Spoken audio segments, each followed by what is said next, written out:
शोएब साहब ये बताएं कि एक स्पेशल इन्वेस्टमेंट फैसिलिटेशन काउंसिल बनाई गई है और उसके तहत जिन चीज़ों पर फोकस है उनमें से एक आईटी है और आईटी का ज़ाहिर है आपका जितना एक्सपीरियंस है और एग्जैक्ट जो है वो पाकिस्तान की 82% आईटी एक्सपोर्ट करने वाली कंपनी।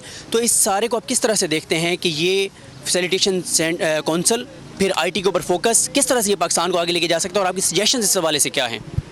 अच्छा सिद्दीक, एक बात तो मैं पहले बताऊं, एग्जैक्ट जो है ना वो 82% एक्सपोर्ट उसने 2014 में की थी। करंटली हम पाकिस्तान से आईटी हमारी 82% नहीं है, तो ये थोड़ा सा इफेक्ट की चीज़ थी। मैं ये समझता हूँ कि आईटी बहुत ज़बरदस्त चीज़ है जो हो रही है और आईटी पाकिस्तान की आईटी इंडस्ट्री जो है वो 3 साल के अंदर 50 अरब डॉलर से ज़्यादा की आईटी या पाकिस्तान की एक्सपोर्ट में एडिशनल इजाफा कर सकती है अगले 3 सालों के अंदर। तो इसलिए ये बहुत अच्छा कदम है। जिसने भी ये चीज़ उठाई है, एक तो सबसे पहले नज़र आ रहा है कि इकॉनमी जो है वो फोकस की जा रही है, इकॉनमी के ऊपर करना चाहिए, इसके बगैर चलेगी नहीं चीज़। और उसके 4 सेक्टर का जो इंतखाब किया है बहुत ही सोच समझ किया है किसी ने, और उन 4 सेक्टरों में भी ख़ास करके आईटी का जो चीज़ है वो बिल्कुल ठीक से डिफ़ाइन की है, क्योंकि आईटी और बाकी जो 3 सेक्टर्स हैं उन 3 सेक्टरों में आईटी में फ़र्क है। वो ये है कि ये शॉर्ट टर्म में आपको गेन दे सकती है जो पाकिस्तान की नीड है इस वक्त। तो बस सिर्फ अब ये कि ये सारी चीज़ें तो पॉजिटिव हैं, लेकिन बात ये है कि क्या ये फ़र्क पड़ जाएगा आईटी को। तो पहले भी, इससे पहले वाली हुकूमतें और इससे पहले भी लोग डिफ़ाइन करते आए कि जी यार आईटी से बहुत चेंज आ जाएगा, और बहुत अच्छी चीज़ें हुई, बहुत अच्छी चीज़ें सोची गई, बोली गई, बताई गई। लेकिन क्या पाकिस्तान, और अच्छे काम भी हुए कोई ऐसी बात, लेकिन क्या वो इम्पैक्ट हुआ आईटी इंडस्ट्री के ऊपर जो हम समझते थे और चाहते थे कि आईटी ट्रांसफॉर्मेशन करके रेवोल्यूशन आ जाएगा, एक इनकलाब आ जाएगा और पाकिस्तान की आईटी एक्सपोर्ट्स इतनी हो जाएंगी कि पाकिस्तान के सारे मसले मसाइल ख़त्म हो जाएंगे? वो तो नहीं हुआ। हो सकता है, लेकिन हो सकता है प्रोवाइडेड कि हम ये समझें कि हमारा डायरेक्शन सेट करें आईटी में। देखिए, अगर हम आईटी में जाके ये कह रहे हैं ना कि आईटी के लोग बाहर की कंपनीज आएँ, फॉरेन कंपनीज आएँ और वो आके यहाँ इन्वेस्ट करें, फॉरेन डायरेक्ट इन्वेस्टमेंट आए, तो ये हमें समझना है कि इन्वेस्ट अगला क्यों करता है।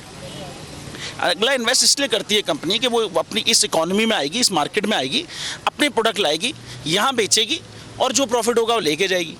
तो अगर उसको इतनी बड़ी इकॉनमी नहीं नज़र आ रही हो, इतना स्कोप नज़र नहीं आ रहा, तो वो नहीं आएगी ना।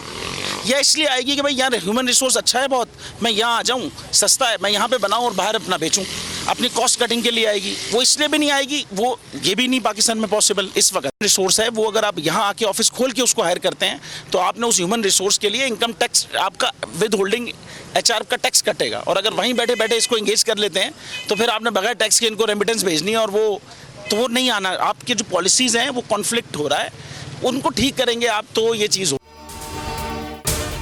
अगर आपको ये वीडियो पसंद आई तो सब्सक्राइब करें और बेल पर क्लिक करें।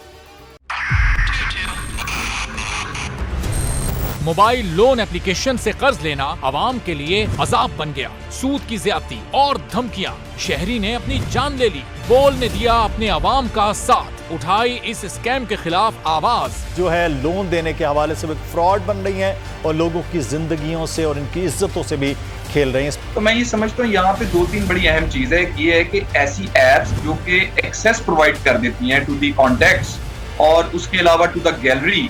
बोल की खबर पर इदारों ने भी कस ली कमर, लिया एक्शन। बोल की काविशें बराबर साबित हो गई। ऑनलाइन कर्ज माफिया के गिर्द घेरा तंग हो गया है, क्योंकि बोल है पाकिस्तान का नंबर 1 न्यूज चैनल। सब्सक्राइब करें और बेल दबाएं ताकि कोई खबर रह न जाए।